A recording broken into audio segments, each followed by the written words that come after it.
Bonjour Damien. Bonjour Yves. Nous voici dans le cadre de la Journée du Data Center édition 2025. Merci Damien de nous avoir rejoints. Je rappelle que tu es Damien de Santi et que tu viens d'ouvrir Focea Data Center, qui est un data center de proximité à Marseille. C'est ça, on est un nouvel acteur sur le hub marseillais, le troisième. Depuis janvier, on a ouvert notre premier site et pour l'instant, le succès est au rendez-vous et on se positionne comme étant un acteur souverain de proximité pour la ville de Marseille. Alors, Exactement. je te remercie de nous avoir rejoints parce que finalement, la ville de Marseille, quelque part, c'est un peu un laboratoire Mhm. concernant les data centers. En particulier, c'est un laboratoire d'opposition aux data centers. C'est sans doute Ouais. la ville qui fait le plus de bruit. Et à partir de là, j'imagine que la question d'acceptabilité des data centers devient essentielle quand on a une démarche comme la tienne, qui est Et donc de création de services de data centers pour la communauté. exactement. En fait, il faut comprendre un peu le contexte de Marseille. C'est un laboratoire, c'est vrai que bon, Marseille, c'est un melting pot, on le dit toujours, mais là, sur le sujet des data centers, ça regroupe beaucoup de faisceaux convergent et ça déchaîne un peu les passions. Alors, on a d'un côté les câbles sous-marins, c'est historique à Marseille. De l'autre côté, heu une croissance hyper rapide sur le sur le marché du data center, ou du moins sur cette pression qu'il peut y avoir sur la demande sur Marseille. On est, sur une ville qui se veut en plus, très dynamique au niveau du marché du numérique. Marseille a été, capitale du numérique en 2022. Il y a beaucoup d'actions, d'initiatives locales qui poussent le numérique. Il y a, une pression foncière parce que la ville de Marseille, bah, d'un côté, il y a la mer, on peut pas faire grand-chose sur l'eau, et de l'autre côté, il y a les montagnes. Marseille est vraiment, entourée de collines et de montagnes et donc au niveau du foncier, de la desserte, du réseau électrique et autres, il y a une pression et une contrainte assez forte. Donc en fait, ça regroupe beaucoup de choses qui fait que, Marseille devient un petit peu, sous les projecteurs, voir comment tout ça va évoluer, peut évoluer et il y a comme tu le disais, il y a des oppositions. Il faut comprendre d'où viennent ces oppositions. Ça permet de mieux appréhender aussi, le et aborder le sujet. C'est parce que Marseille a une croissance extrêmement rapide en très peu de temps. Marseille est passé, en 10 ans de 44e rang des hubs mondiaux à 6e aujourd'hui et il y en a qui le projettent, qui rentrent rapidement dans le top 5 et continuent à monter.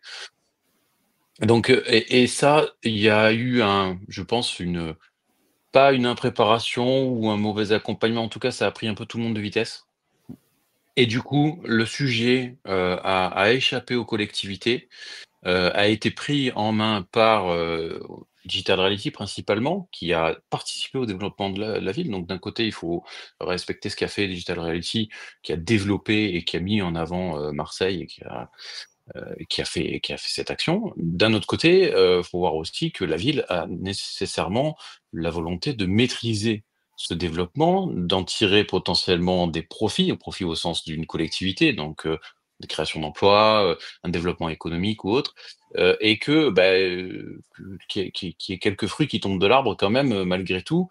Et donc ces 2 visions qui sont, économiques, sociétales et qui peuvent s'opposer parce que tout va vite et ça n'a pas été fait de façon conjointe. Même aujourd'hui, on va dire qu'on est au début de cette prise de conscience qu'il y a un chemin à faire ensemble, main dans la main, avec les acteurs du data center. Donc Mhm. je pense que le virage est en train de se faire. Je dis pas que j'en suis l'instigateur, mais en tout cas, j'y participe. Oui, tu y participes activement, j'imagine. Ceci d'autant plus qu'on va quand même rappeler que quand on a affaire à un géant de la colocation comme Digital Realty, on est plutôt orienté vers des gros clients, ce qui est relativement classique. Or, il y a également des besoins locaux qui doivent s'exprimer au travers de structures plus petites, comme Ben, celle de Focea Data Center. exactement, exactement. Il faut se mettre à la place de la ville de Marseille qui voit arriver ces câbles sous-marins qui, concrètement, la ville de Marseille, de façon directe, ne profite pas de l'arrivée d'une vingtaine de câbles sous-marins. Elle profite de l'écosystème qui va se construire autour de ça, potentiellement. Et un acteur comme Digital Realty va servir en priorité des intérêts de gros acteurs mondiaux de l'Internet qui se mettent à l'arrivée de ces câbles sous-marins et c'est comme un aéroport international. comparaison est souvent faite, et c'est ça, c'est un hub. Donc du coup, quand on a un data center avec un potentiel de plusieurs, dizaines de milliers de mètres carrés de salles blanches, des dizaines de milliers de baies informatiques, on va pas les vendre une par une, hein. On fait pas du marché de détail. Sinon il faut une armée de commerciaux et c'est des cycles de vente qui sont longs. Donc le business model d'un acteur comme Digital Realty, et on le comprend, c'est de vendre des tranches entières de data center et de puissance. Et donc de s'adresser aux géants de l'internet qui sont, eux, les plus dynamiques et réactifs sur, un hub comme Marseille. Donc le business model se comprend tout à fait. Maintenant, ça n'a aucune ou très peu de retombées sur l'écosystème réel de la ville. Parce que, heu, acteurs étrangers qui vendent à des sociétés internationales étrangères ont créé quelques emplois, il est vrai, directs, un peu plus en indirect, mais c'est pas leur business model. Nous, effectivement, il manquait sur Marseille, heu, un acteur vraiment qui soit il y a un peu de chauvinisme à Marseille en plus, il faut le dire, qui soit marseillais. Mmh. Nous, on a eu effectivement beaucoup de de soutien en disant, bah, c'est enfin un acteur marseillais pour une ville comme Marseille qui est, dans le top, 10 des hubs internet, voilà, sinon ça nous passe sous le nez, on sait pas, et là, on est vraiment, très orienté sur, servir les besoins des collectivités, tout le monde de la santé qui est très, très, important à Marseille, tout ce qui est les AP-HM et autres, il y a beaucoup de réseaux de santé à Marseille. Heu, le dynamisme autour du numérique de la ville, la région qui se veut aussi une terre d'intelligence artificielle, région sud, terre d'IA, donc il y a tout un programme associé à ça.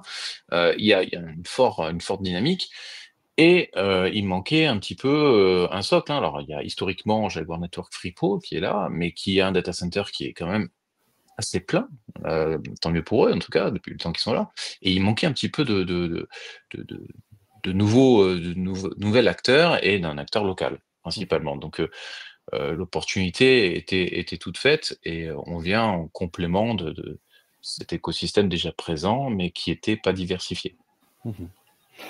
Damien, tu viens d'évoquer, l'accueil qui t'a été réservé. On peut peut-être aussi rappeler l'importance de travailler sur cela avec les politiques, parce que Ouais, également l'opposition est politique dans un certain nombre de cas. ouais, Or les politiques ont un rôle à jouer dans l'acceptation des data centers sur les territoires. complètement. En fait, un des points de départ, du projet de Fossé ADC, c'est pas un secret, il y avait un point de départ, heu, initialement économique. Là, c'était clairement, des acteurs comme Digital Realty qui appelaient à avoir de la concurrence en local, parce qu'il y avait pas assez de concurrence en local. Ça, c'est une fait, et le deuxième point de départ, c'est le moratoire, parce qu'il y a eu un moratoire qui a été, d'ailleurs, rediffusé par DCMag sur la ville de Marseille, initié par les élus de la ville de Marseille qui disaient: «Voilà, nous les data centers, on perd la maîtrise, on veut récupérer la maîtrise du développement du numérique et des data centers sur Marseille. On sait qu'on a une pelouse d'or et on voudrait maîtriser ça.» Mmh. Et ils ont fait un moratoire avec un cahier des charges, en disant: «Bah, nous, on n'est pas contre les data centers, parce que, il y a data center et data center. Il y a une prise de conscience qu'il n'y a pas qu'un type de data center, et on veut des data centers de taille, raisonnée, des data centers qui s'intègrent dans l'urbanisme local, des data centers qui servent les intérêts, locaux, des collectivités locales et du développement économique des TPE-PME de la région marseillaise. On veut des data centers qui soient éco-efficients, qui aident avec une politique, enfin du moins un plan de développement intégré avec le plan de développement de la ville. À Euromède, Marseille, il y a beaucoup de choses qui passent, il y a des réseaux de chaleur, il y a des choses qui sont, alors certains sont déjà en place et d'autres sont encore dans des cartons, mais il y a des projets, et que voilà, que les projets de data center, ah bah, cochent les cases et respectent un cahier des charges pour être acceptés, justement, d'où l'acceptabilité, de se dire: «Bah, on se fait, invisible, on se fait utile et on se fait, on va dire avec des perspectives d'avenir pour la ville, pour le développement, pour chauffer, des cités HLM, pour chauffer des hôpitaux, pour, participer au développement encore, du numérique pour la ville et être un socle.» Voilà, il y a tout ça, c'est ça la clé de l'acceptabilité, c'est en fait se dire: «Voilà, moi j'ai un projet Et quel est votre cahier des charges et pour que ça vous soit utile à vous aussi. Et le projet de fossé ADC est parti vraiment, ce moratoire qui a eu lieu en 2023, à peu près, c'était, un des points de départ et toutes les cases étaient cochées pour dire voilà, le projet de fossé ADC va dans ce sens-là. Ce qui fait que, de fait, certains politiques, trouvent ça super et d'autres sont pas obligés de l'accepter, mais dire: «Bah, j'ai plus rien à reprocher» et là, c'est ça se matche bien avec nos prérequis donc voilà comment on mène un projet parce que et chaque ville a son cahier des charges. Je vais pas dire que le cahier des charges du moratoire de Marseille va marcher à Grenoble ou à Bordeaux, c'est pas vrai. Il faut que chaque acteur s'adapte, au cahier des charges de là où il veut s'installer, des municipalités et plus largement de la métropole et de la région. Parce qu'il y a aussi des attentes à ce niveau-là et c'est pas les mêmes entités politiques, donc il faut s'adapter et qui s'adaptent aussi à sa cible commerciale. Il y a pas les mêmes clients à Marseille avec les câbles sous-marins qu'à Grenoble, qui est plus sur de l'aspect scientifique du HPC ou voilà, juste un exemple comme un autre, mais donc il faut, les acteurs de data center doivent être assez, malléables et encore plus quand on est de la taille d'un acteur edge. On doit savoir faire du refroidissement traditionnel, du air cooling sur des petites puissances. On doit savoir faire du DLC pour, si jamais on a un cluster IA qui a envie de s'implanter. Je dois faire du DC 48 volts pour des opérateurs télécoms à Marseille. Je dois faire on doit s'adapter à tout en fait et le secret je pense, c'est justement cette acceptabilité va avec adaptabilité. Voilà. Tout à fait.